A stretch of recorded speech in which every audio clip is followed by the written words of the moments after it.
Hey there, Smarty fans, especially parents and educators. We've got something special for you, and it's not just another exciting episode of Who Smarted. It's a chance for you to help shape the future of our show. We're on a mission to make Who Smarted even better for both our brilliant young listeners and their amazing parents and educators. That's why we're inviting you to participate in our exclusive, first ever Who Smarted survey to let us know what's working and where we can improve. So, parents and educators, grab a cup of your favorite beverage, cozy up, and take a few minutes to fill out our survey. Head over to whosmarted.com and click Survey. Together, let's make Who Smarted the best it can be. Thanks for being an awesome part of our smarting community. And remember, the survey is at whosmarted.com. Just click Survey. Psst. Hey, Smarty Pants, has this ever happened to you? It's about mid-afternoon and you're outside playing with friends, or maybe you're inside playing video games when you decide to call it quits and head home to bed to take a nap? What, no naps? Yeah, I know for most of you napping is not your thing anymore. And if you do nap, it's probably only after doing something really tiring, like playing basketball for 6 hours straight. Either way, you're definitely not napping as often or as long as you used to. You know, like when you were 1 or 2 years old. But guess what? There's a good chance that you're not done with naps forever. Huh? I ask again, has this happened to you? It's mid-afternoon, and instead of being out with your friends, you're at home with an adult. Could be a parent, an aunt, or an uncle, or a grandparent. And you're sitting together on the couch, watching TV when you decide to get a snack. You ask the adult if it's okay to have a cookie, to which they say, yep, they're out. So, has that ever happened? Yep, I thought so. So why is it that after giving up naps as a kid, you end up napping again as an adult? Why do you take naps anyway? And why are short naps sometimes better than long ones? It's time for another whiff of science on Who Smarted? Who Smarted? Who's smart? Is it you? Is it me? Is it science or history? Listen up, everyone. We make smarting lots of fun on Who Smarted. Okay, Smarty Pants, take a look at whatever device you're using right now to listen to this podcast. Do you see an icon on the screen that looks like a battery? It shows how much energy is left in the device you're using. And as you may know, once that battery icon is almost empty, you'll need to plug the device into a power source to recharge it. In a way, that's how your body works too. Every day, you use up your body's energy supply. And at night, you need to plug in, so to speak, by sleeping, so that your body will be full of power again in the morning. But why does this happen? Is it A, so your brain can shut down and get a much-needed break? B, so your body can repair cells and get rid of any bad stuff? Or C, who knows, but it feels good. The answer is a combination of B and C. While sleep has a ton of benefits, such as bodily repair, scientists still don't have all the answers as to the reason why you need to do it every night. But one thing we do know is that your brain does not shut down. If it did shut down, who would keep your heart pumping?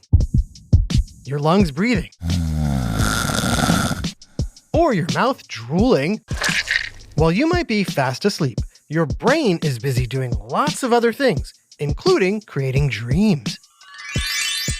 But as far as knowing everything your brain does during sleep, that's a mystery that keeps scientists awake at night.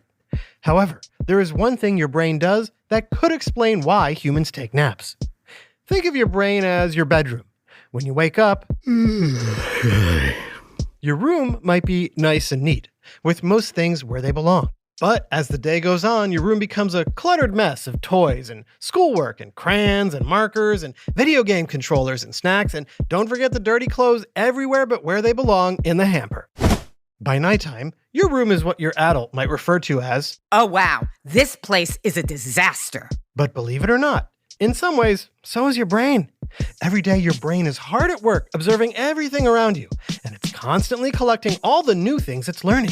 Now, these things wind up getting thrown all over the place. So sleep is an opportunity for your brain to clean its room. Whoa. Scientists believe your brain uses this time to go through what it has learned and find places to store it, while improving things like your memory and problem-solving skills. And this might be the reason you nap so much when you're little. After all, babies learn a ton every day. They can start a day like this and finish it like this. Mother, father, I seem to have a wet diaper. Now it's a poopy diaper too. Clean up on aisle me.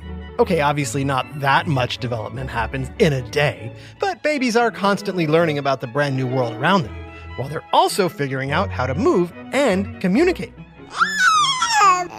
So much growth happens in those early months, it's exhausting. And because of that, babies need a tremendous amount of sleep. Any idea how much? Is it A, up to 10 hours a day, B, up to 13 hours a day, or C, up to 18 hours a day? Believe it or not, the answer is C, up to 18 hours a day. Whoa. And if you've ever been around a baby, you know not all of that sleep happens at night. Babies nap a lot during the day to get in the extra hours. And all that sleeping and learning pays off. And as your body understands and accomplishes more things like walking and talking, you can get away with less daily sleep. So napping goes down too. And by the time you turn 3, you're probably just taking 1 nap a day. Yet that nap is still very important for your development. Then, by the time you start going to school, nighttime sleep is usually enough for your body. You might still nap, which is perfectly fine as there's no set time for giving up naps. But for a lot of kids, at this point, nap time is a thing of the past and future. You see, during your teenage years, you're going to go through another burst of development, and your body's going to need a lot of sleep to handle it, perhaps up to 10 hours a night.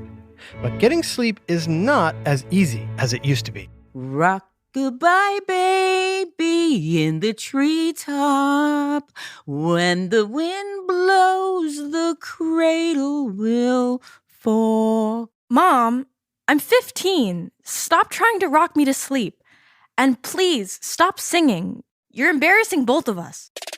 Yes, the old tricks when you were a baby or toddler no longer work. And worse, teens are too busy with friends, school, and activities that they often go to bed late and get up early. That means they're shortchanging the amount of sleep they need to handle all of the changes their bodies are going through, which is why many teens find themselves very tired at times. And that's where I come in. Ba-da-da! No, this is not a good time for you. But I'm Captain Caffeine. I keep naps away so you can stay up all day. Yeah, you're exactly what teens don't need. But everybody loves me. I'm in chocolate, soda, energy drinks, Red Bull, Monster, tea, and everybody's favorite, coffee. First of all, kids shouldn't have coffee or too much caffeine. And second, can you, tone it down a little? You're at a 10. Can you get it down to, a 6? But I need to keep you awake. Waka, waka, waka, waka, waka. Not now. Sleep is too important for growing kids. Fine, but I'll be back. Sorry about that. As I'm sure you smarty pants know, adults love their caffeine, particularly coffee. But before you become an adult, a better way for teens and tweens to keep alert is to exercise. And, of course, take a nap. But if you do decide to take a nap, how long should your nap be for maximum effect? Is it A, less than 30 minutes, B, an hour, or C, more than 2 hours?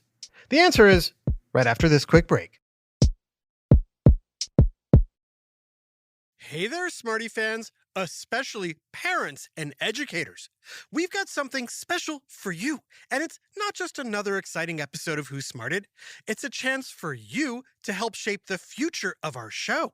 We're on a mission to make Who Smarted even better for both our brilliant young listeners and their amazing parents and educators. That's why we're inviting you to participate in our exclusive, first ever Who Smarted survey to let us know what's working and where we can improve. So, parents and educators, grab a cup of your favorite beverage, cozy up, and take a few minutes to fill out our survey. Head over to whosmarted.com and click Survey. Together, let's make Who Smarted the best it can be. Thanks for being an awesome part of our smarting community. And remember, the survey is at whosmarted.com. Just click Survey. Now back to Who Smarted. We're talking naps. Specifically, how long is the perfect nap? Now, while you might think more sleep equals more rest, you're actually better off taking a shorter nap and saving the longer sleep for bedtime. This goes for adults as well as for teens and tweens. In other words, the perfect nap is A, less than 30 minutes. But why? Well, teens still need nighttime sleep to grow and develop, and a longer nap might hurt your ability to sleep later.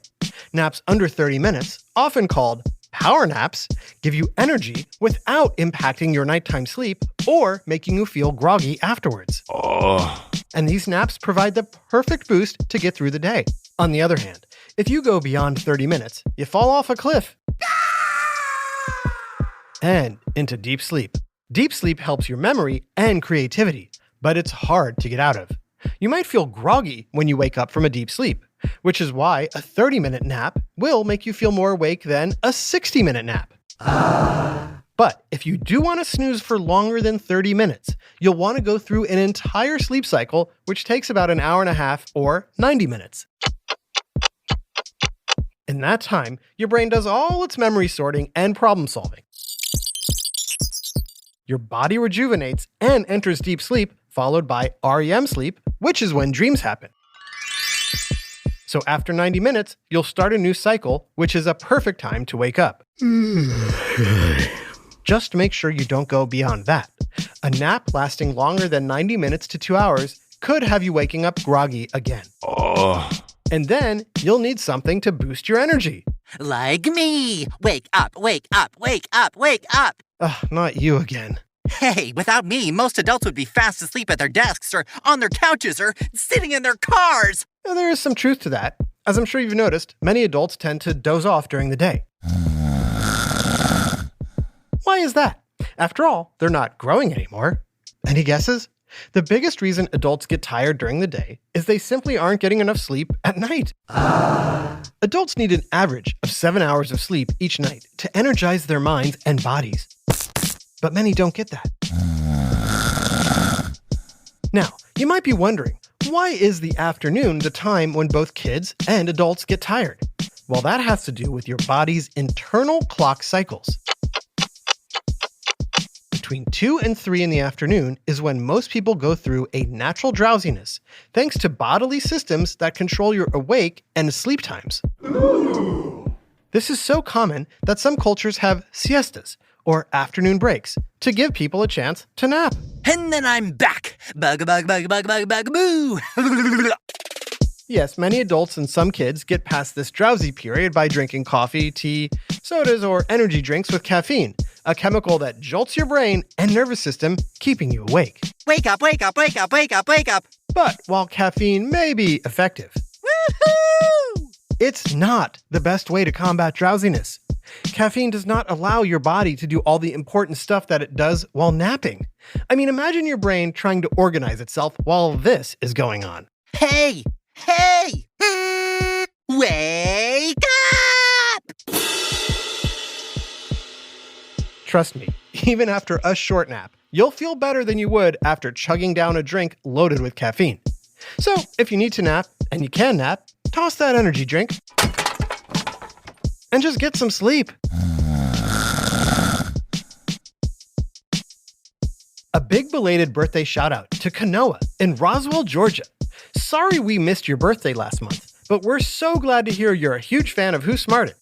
This episode, Naps, was written by Dave Beaudry and voiced by Taya Garland, Kim Davis, Gia Davis, and yours truly, Jerry Colbert. Technical direction and sound design by Josh Hahn. Who Smarted is recorded and mixed at the Relic Room Studios. Our associate producer is Max Kamaski. The theme song is by Brian Suarez, with lyrics written and performed by Adam Tex Davis. Who Smarted was created and produced by Adam Tex Davis and Jerry Colbert. This is an Atomic Entertainment production, and I love a good nap.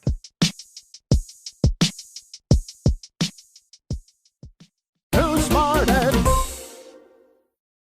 Hey there, Smarty fans, especially parents and educators. We've got something special for you, and it's not just another exciting episode of Who Smarted. It's a chance for you to help shape the future of our show.